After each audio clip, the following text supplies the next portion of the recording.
Hi everyone. How's the session been so far? Nobody's answering. Oh. Thank you. Thank you so much. So yeah, before the break, we had the opportunity to watch a couple of films, just like the trailers of some films. And that sort of sets the tone for what we're going to talk about here today. It was amazing to hear, about Kisilu and how a grassroots movement can grow to such a global scale. So my name is Sheyi Agbola and I'm a social media manager at Thirsty Vibes.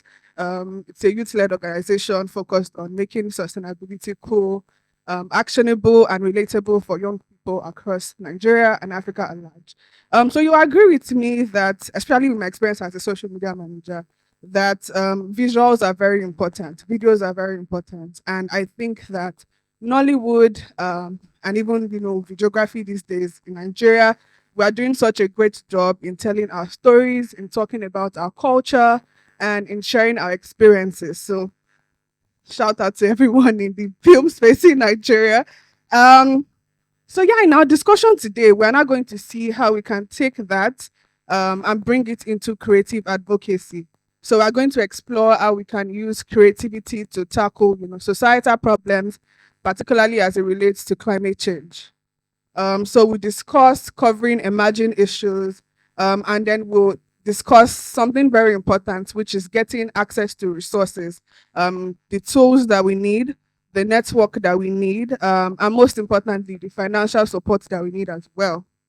Okay, so I mean, the host already did a great job introducing, but as I'm a skinny girl in transit lover, I have to give my own special shout out. And of course, everybody's favorite movie at the moment, The Black Book. So it's nice to have Bumi here. And I mean, at first seeing Tofumi's work, when he shot a video of like the Ojude Oba festival that happened recently in Ijebu, I believe. So it was just interesting seeing. I'm like, okay, for an exciting time. Okay, so let's just get into it. The first question I like to ask anyone who works in the creative space, or in the media space in Nigeria is simple. How did you know that you wanted to do media? How did you get into the creative space? Because I always get many interesting responses. So we start with you, Bumi. From a very young age, in my house, my older siblings, so then the clubs were three. And you'd go personally and everyone states by the TV, before that equals. And I've watched, and I felt like that was the time when I and my family were together in one place. It was quiet, and we were all focusing on the same. It felt like a bonding experience of anything else. Because a lot of the films, if they hire an action film, they were like, I really like that show. And, but I was sat there with my sister and my brother, and we were all together. And I just felt it would be nice to be able to do something that broke like this. At that time, I never been to the cinema, so I had people like who gathered in moms together to be more place. And so, would it be nice for something where in their homes they can sit together on watch and just enjoy? That sounds amazing. So of course, you're already dropping some gems for us on how filmmaking can help in building community. So let's just talk about the Black Book for a moment. So in the Black Book, we see a lot of societal issues being highlighted. We see police brutality, we see injustice, and all that kind of stuff. So how can we now bring that sort of stuff? So how do you see the roles of like documentaries and feature films in sort of shaping the perceptions of the public and then shaping the perception of governments and shaping policy discussions and decisions? Okay, so I think one of the most important things that I would like to mention is the fact that film itself, where we are right now, is one of the most powerful, robust vehicles to driving any idea straight home to your target audience. So I think at this point, it doesn't even matter what you're trying to portray or what reorientation you're trying to do, what social reengineering you're trying to do to the audience. Film is that vehicle. It's fast, it's accessible, it's familiar. So I think when it comes to, so let me give you an example. one of my earliest memories of the United States or the world at large was when I would watch films. I grew up in Ibadan, so it was a very nice, quiet. I used to see airplanes and wave at it. That's how noble it was at the time, and but I knew what 911 was. I'm from Ibadan. I walk to lesson, but I know what 911 is. And I know that if you dial 911 in America, 30 seconds or 1 minute later, the police will come. Whether that's true or not, I do not know. But it was repeated so much in the movies that we watched. The American police will come and save you. It doesn't matter what the situation is. And I learned that I never stepped foot in Muritala Mohammed. So it's not to talk of going to the US. How did I know that? Film. So I think at the end of the day, repetition is really the only way to change the mindset. You can't stop. You've got to be consistent with the message. Whatever it is, you have to be consistent. It has to be woven into story, almost like how you can call the ambulance and it comes. Almost like how you can decide that, people should not be seeing plastic bottles in films anymore, or that your lead character's home should have, I don't know, some kind of eco-friendly system that he uses, or a smart house, or the fact that every time you walked into someone's yard, there was a bin for recycling. That's how subtle it is, but that's how important and powerful it is. If it's consistent, it becomes what people know as truth. Okay, thank you so much. That sounds exciting. I think I can also relate to the 911. I think one of the favorite movies I watched, I think it was Ice Cream Musical at that time. And I remember that my dream was to just live the high school life of an Ice Cream Musical person. Yeah, okay. So let's talk to you, Tofumi. And let's talk about social media platforms specifically, because you use social media, Instagram, and all for your work. So what strategy would you recommend for creatives that are looking to amplify their voices when it comes to climate advocacy, using digital content specifically? I'm more active on Twitter and Instagram, and those are like um places where you can promote your works. And on Twitter, using hashtags works. And for creatives that are looking to promote works, you should collaborate with people, connect, learn, um, learn, learn stuff, and also just be consistent with it. Yeah, so consistency and definitely collaboration. So over to you, Bumi, right? So let's talk about, an upcoming, let's say an upcoming filmmaker, for example. So what practical steps could, artists and creative takes, first of all, to build the right network so they have the right access to resources. And most importantly, I think that question was raised a lot today, so that they can also access the financial support that they need. Okay. Every filmmaker has the same fundamental problem: funds. But what's the next best thing? Resources. Now, I was having an interesting conversation during lunch about the steps that it takes to first be aware that there might be support out there, even if it's not financial. But it's a different kind of animal that you have to study and understand. Where a typical filmmaker just calls up the next guy and says, I beg that location. How do I? But if you really want to be deliberate about how you want to tell a story and how you want to source for these funds, I think there's a lot of studying and understanding that needs to be done. We're not taught that in filmmaking. It's a different skill set altogether. And that's why collaboration is so crucial, because I have done stuff with Susty Vibes, which I learned through one of my friends who works at Wild Aid. And he just said, I'm very popular for making my films and putting fictitious NGOs in there, because to access the NGO and to scale through all the hoops or the hurdles, it's so hard and we don't have that time. But this time around, I was committed to learning it and trying it. And the resource, which is Survives itself, and reaching out to them and then collaborating with them to be in the project. It was new. It wasn't the easiest, but it happened. And therefore it will now create some level of awareness. So I think trying to understand and study how to source for these things deliberately, creating stories that highlight the themes that these NGOs or these donors are interested in is also fair. Not that you should make a story just for the donor's sake, but if you can link the central conflict in your story to a theme that is important, I think that anyone might be, open to the idea of either providing funds or resources and so on. Okay, thank you so much. I think that sounds very exciting. Although now this isn't exactly filmmaking, but I know last Saturday there was this All Stars Interhouse Sports charity event. I don't know if anyone followed it. So it was very interesting to see it, and it was more interesting when I got to know that that particular course was to end hunger. Yeah, so it was very interesting to see how we can, bring all that together. And that sort of ties into my next question, right? For you, to for me. So as a visual storyteller, how would you incorporate environmental themes into your work? I mean, how can, you as a person and then other content creators, sort of incorporate environmental themes? So far, I've been able to travel to like 10 countries. And one thing that inspires me is creating content around nature. I love nature a lot.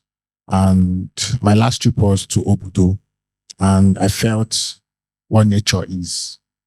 I felt what nature is. We're like 1,000 feet above sea level, and um, basically it's just to like show people what nature is. Go places, take pictures, take videos, take area shots, and let people understand that nature is. We need nature. We shouldn't abandon it. We should show the world that Earth is beautiful. So definitely that works. Thank you so much for sharing. Okay, so now let's get back to the 911 example that you shared earlier. So it's the same thing that we're trying to do as Nigerians, right? So we're trying to tell our stories first for ourselves, and so then for an external audience so they can understand it. So how can we now balance that desire for authenticity and owning our own stories, and the need to reach like a global audience and address universal themes, because climate change particularly is not just a Nigerian thing; it's more of like a global thing. Yeah. So I think, the answer is also kind of in the question, in that things are universal. The survival of the earth is a universal thing. We all live on this one planet.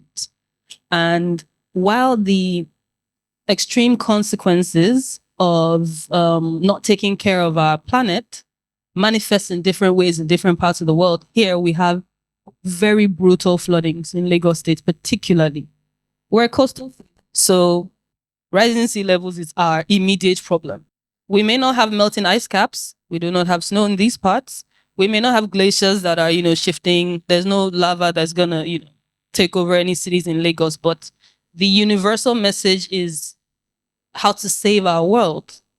But locally, it's manifesting in how to literally save your house from drowning, or save yourself from drowning, from save your home from being submerged. That's the immediate problem here in a city like Lagos, for example. So if you want to push the message out there, which I think is actually the root of your question, there are different ways to go about it. Hollywood would give you an exaggerated consequence of not taking care of your planet or not taking care of the world, which is where you see a film like 2012, where everybody's, gets on one train, or was it a submarine or whatever, and those are all the people that are left in the world. Everybody else is dead or something.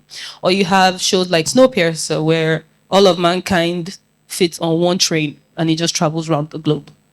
Or you have movies like, I don't know, Avatar, where you learn that, if you don't take care of your world, this is where you end up. Or, a preserved community devoid of technology and all of that are the only ones that are able to survive. So that lets you know that human beings are the ones directly responsible for destroying the earth. So even in Lagos, now let me localize this. In the habits that our film characters do, in the things that interest them, it's we kind of have to wrap it in a happy and easy to swallow pill for the audience. So for example, if someone in Cambodia did not know that in Nigeria you can do, I don't know, let me make up some kind of solution to a flood problem. Or let's assume that we were able to create some kind of habit or situation where when floods come, they don't have the adverse effect that they used to. If you saw that in a film and it traveled the world, there's a lot to learn from how we were able to do that, or how we were able to preserve, or even if you can't even what's it called, prevent the damage, how to recover from it quickly, and how to ensure that it doesn't happen again, or how to build more sustainable homes, or how to, how do you deal with things like open sewage or open refuse. For instance, there's a film called The Joker where the character isn't the Joker is a spin-off of the Batman film. And in Gotham is known for being trash. Gotham is nonsense. Gotham is going down. That's what they keep saying. But all we see is Bruce Wayne, rich man, flying in a car that can pay Nigeria's GDP very easily.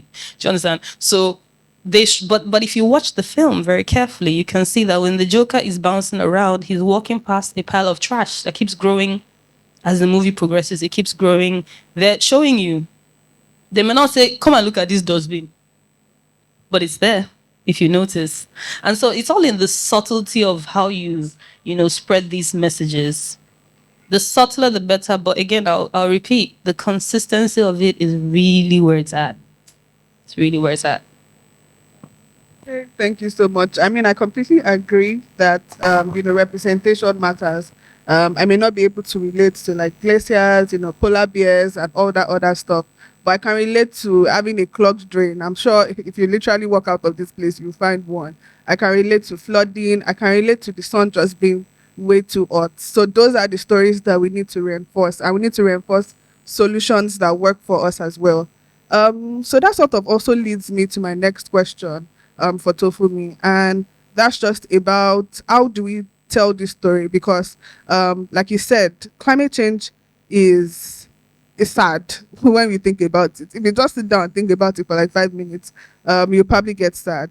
So Tofumi, how do you think we can tell these stories in a way that it's hopeful, it's positive? So I think few of my environmental projects were with NGOs, ActionAid and NAGIO.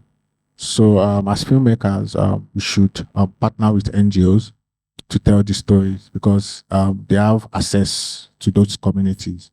One of the projects I worked with ActionAid was the oil spillage in Niger Delta, where Shell was they had this oil spillage.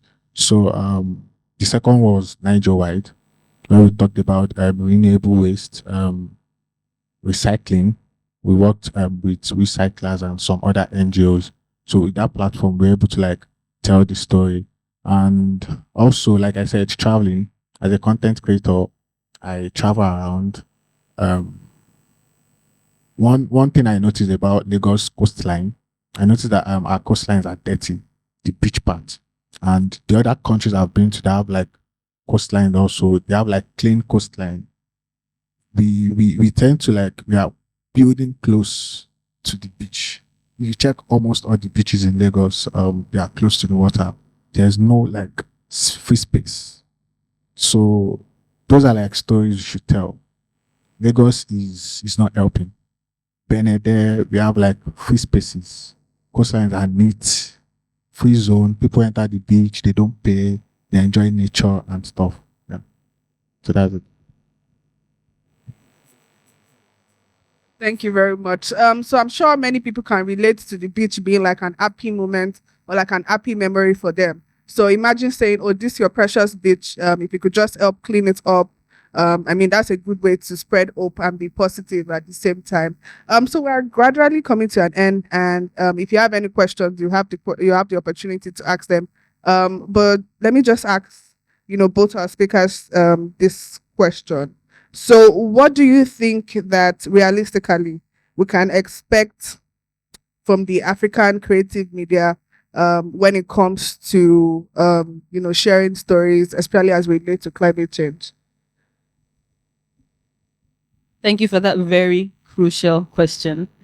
I think that right now, to a huge part of the population, climate change is an idea. It's just an idea, something we are hearing about. And now, how do you move that idea to reality? How do you bridge that gap? Information. There are a lot of filmmakers out there who are making very profound films, telling very profound stories, where there's opportunity to highlight some of these issues, some of these, environmental issues and challenges at very little, cost to the story itself. So we're not saying change your story so that you can talk about how someone got flooded, for instance, but imagine linking some of these climate issues to the central conflict of a story. Maybe the lead character needs whatever. Or, again, like I said, the creative community, I think, is here, and I hope I can speak for all of them when I said, and owe it to the world to do their part in spreading the preservation message. So I think at the end of the day, because when you talk about climate change, there's a whole lot of things. Is recycling, it's circularity. Is that what we're talking about? Are we doing end to end? Are we doing linear consumption? Are we over consuming? Do you want to change of lifestyle? What are you talking about exactly? So for the film community, it'll be nice to come together and find a unified message, because that way it hits faster. If we're all consistently saying the same thing, the narrative travels much faster than if I'm talking about X and you're talking about Y, which doesn't mean that we should all literally do the same thing. But if in a group of 1,000 filmmakers, 450 or 500 choose this one theme and they zero in on it in all their creative works for the next, I don't know, 2, 3, 4 years, you would most likely, make more of an impact than if everyone was running wild or chasing the next grants because they said if you talk about the glaciers and the polar bears, they will give you some kind of cash. Meanwhile, you're talking about a story of someone in Surulere. Yeah, so we just kind of have to find a way to bridge that gap and, have the conversation and dialogue and then collaborate. That's it. Okay. So I think Nigerian movie industry like needs to work on more stories. We have a film, The Boy That Nursed the Wind, is like a good story. We also like have 2040, like also a good story. So I think the Nollywood should like talk more about climate. We've seen love movies, we've seen police brutality, and like she said, we should all come together and make something. Sorry, just to add, I like that he said police brutality because that's black book. But I mean, that's also just to add a little bit to what he said. We as filmmakers, I think we're the tools and we're the vehicles. Like we're so open to having this sort of collaborations. If the network and the system by which we could achieve the bigger goal is set, I don't know that there will be too much of a challenge, getting people on board. Thank you both so much. I mean, I completely agree with what you said. I think if we're going to work on something that'll be sort of a central theme, I think the first thing that I feel like every Nigerian can relate to is maybe plastic pollution. So if, like you said, 50 or 500 films out of the 1,000 are just adding the int, of how you can, prevent plastic pollution, and all that kind of stuff as well, that would be great. And like Tofumi said, it would be great to have a Nigerian-based climate movie. I know at Thirsty Vibes, we are recently doing this movie screening of Don't Look Up. I mean, it talks about a comet eating planet Earth, and yeah, so it's basically, also pointing to climate change and seeing how people react. So I'm hoping to see. Okay, I think that I'm not sure.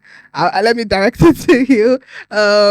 More filmmakers. If there are any filmmakers, yeah, I'm happy to be an extra in your next climate change movie. So yeah, over to our audience now. Do we have any questions?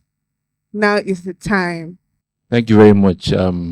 Interesting conversation that we're having here. And I think I like how Bumi started with the 911 illustration. And also, she said something about exaggerating the solutions. In recent times in Nigerian movie industry, we've been seeing a lot of stories about political instability, police brutality. But I think we should be having these kind of conversations more. We should talk more of things that we want to see. You know, kind of like exaggerate effectiveness of police, even if they are not effective. Exaggerate cleanliness in our environment, even if we are not clean. Because the more we see it, like she said, the more we see it, the more we become it. So I think we should, as filmmakers, as content creators, we should concentrate more on that.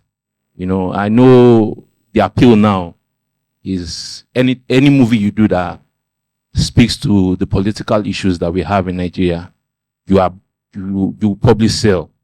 But we have other issues, you know, and that relates to climate, flooding, the filth in big cities like Lagos.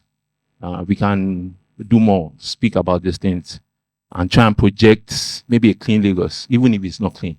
A clean Nigeria, even if it's not clean. Then people outside, like you said, 911, she doesn't know if they will come in 30 minutes, but that's what she believes growing up. In a few seconds, but that's what she believes growing up. And how did that happen? It's because she kept seeing it in movies. So I just want to, you know, encourage us filmmakers to keep, you know, find our own niche. We don't all have to do the same thing. We don't all have to do the Black Book or Shantytown or which other one again? Gangs of Lagos. Yeah, we can do something about the wind, something about the clean coastal lines, and just stick to it and let's keep seeing it, let's keep hearing it. Then in the future, maybe we would become it. Thank you very much. Thank you. Okay, thank you very much. He said absolutely, strong words.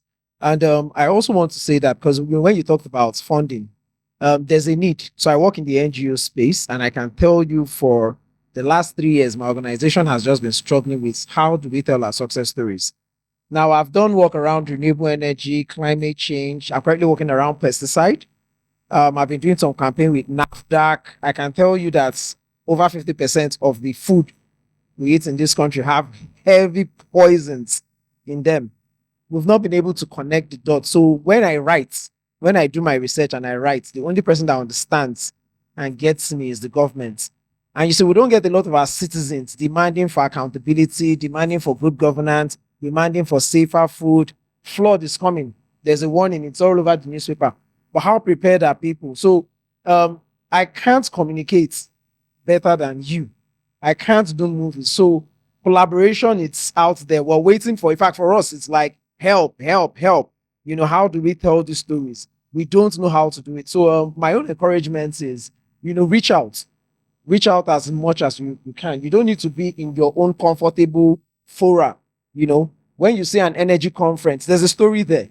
When you see Ocean Conference, Civil Society Workshop on Shrinking Civic Space, there's a story in there. Nemo Bass is a documentary on his own. That guy that was there. Ken is a documentary on his own. I started working on food, pesticide, chemical pesticide, like give NAFDAC Bass boost, simply because I came home and my wife was bragging about abacha she ate. And I almost lost my wife that period. That was how I got into that advocacy. It's a story on its own, but there are so many, a lot of people within the NGO space, we don't even think about it. The truth is, most of the time when we write our proposal, we don't even put videos, we don't put documentaries, and we get a lot of funding. So when this kind of forums happen, it's also an idea. I'm also thinking, okay, this next project, maybe I should put in there video production, short videos, and the rest of them. So my own encouragement is reach out. We need to go outside our industry, reach out, build friendship, attend those conferences, and lots of ideas will flow. So for me, you guys are tools, you guys are my next proposals. So let's see how you collaborate as we go on. Good afternoon, everyone. And it's so nice to see everybody. Okay, so I think there's a question for everybody. And the question is basically, how do we get this information to the rural areas? When I say rural areas, I mean rural areas, not peri-urban, not peri-rural. Because my mother does not know, I'm going to say, my mother does not know anything about climate change. Yes. A lot of 30 years, 40 years, aged women, men in the villages do not know about this. And every day they contribute to this. Food. I'm going to talk basically about what I know. So in Enugu State, food, there used to be achicha. There's this thing called achicha. It's like, what do you call it? It's like cocoyam. That has gone, that is almost going in extinct, because this thing, it's no longer growing as it used to be before. So we have people burning their farmlands a lot now. You have people saying, "Oh, put that battery in this part of the farmland. It will help. It will help kill the pests, on the soil." So these things are, people might not really talk about it, but I've seen it firsthand and I've witnessed it, and it's harmful because it still goes back into the earth. That's how we produce our food, and Kogi State, Enugu, Benue, most of them use this same kind of method because because there is no what do you call it?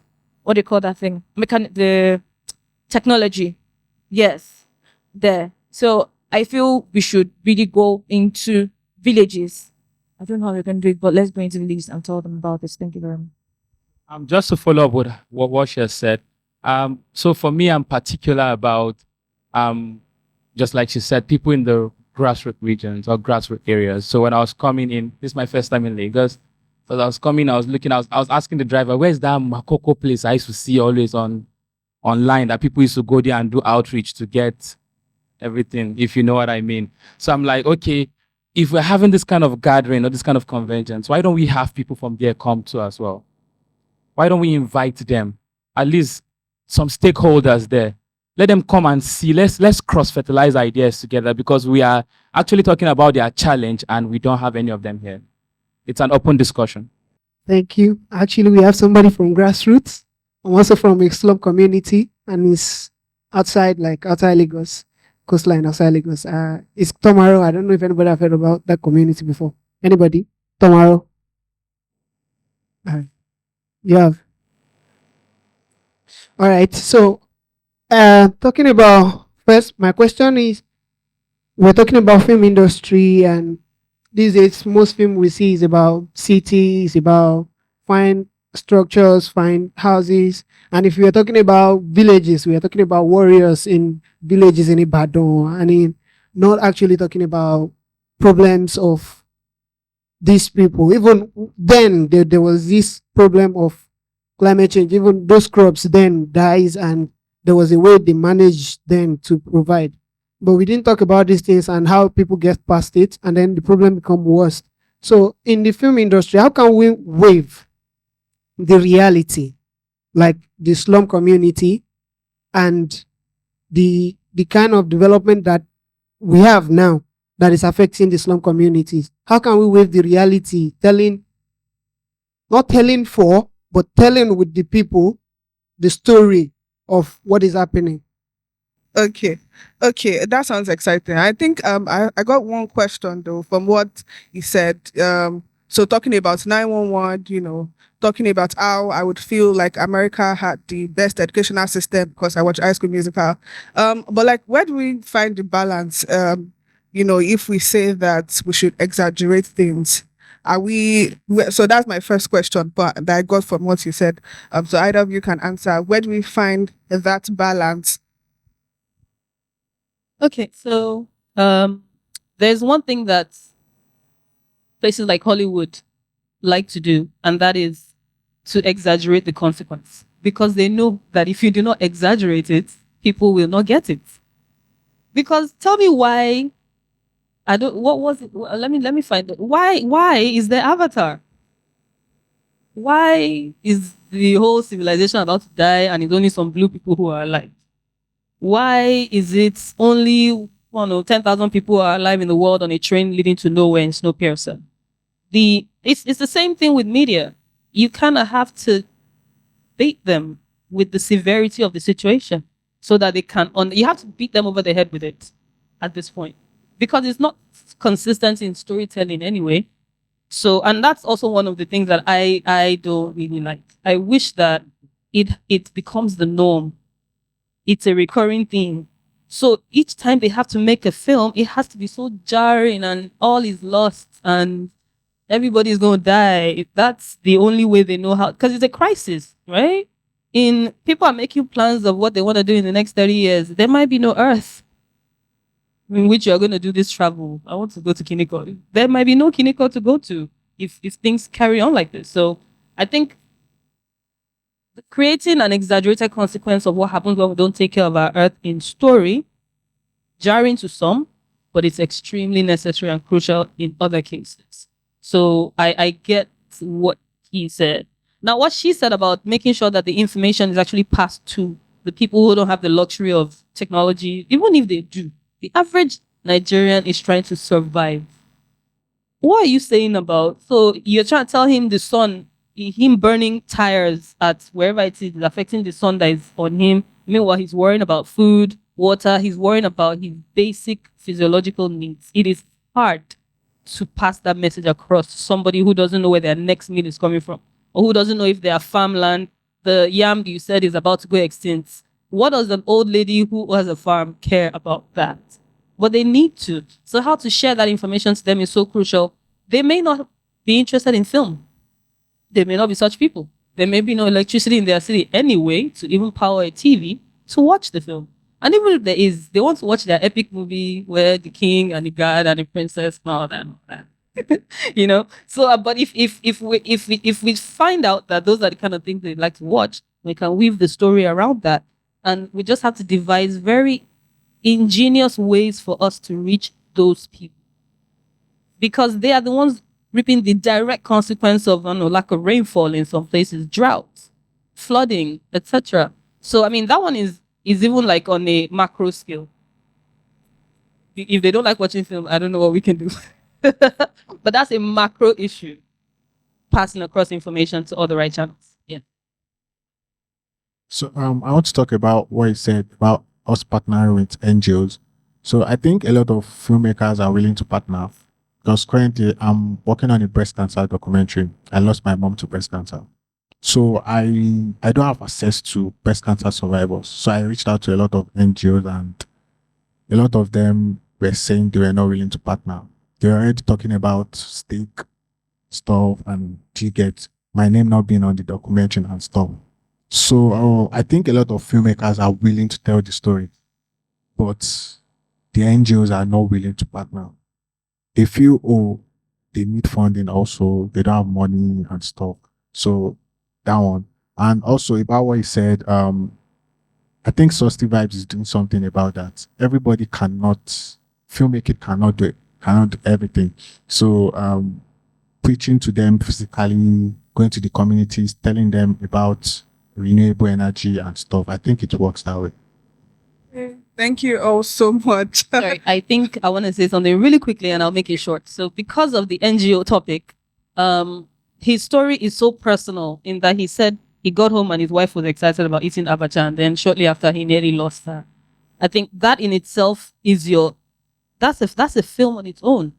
How to get to the bottom of how it is that his wife's food, which her favorite thing, which she bought on the street, got poisoned, tracing it and finding the source and then attempting to do something about it. I think that in itself is so powerful. And they always say the most powerful stories are the personal stories. So I think there's something there. And also NGOs, please, if you can make it easier, it would be nice. It would be nice. Thank you guys so much. I think it has been an exciting time. We've run past our time. I see the MC looking at me. But yeah, thank you so much for listening. And I'm really looking forward to the future of film as it relates to climate change in Nigeria. Thank you.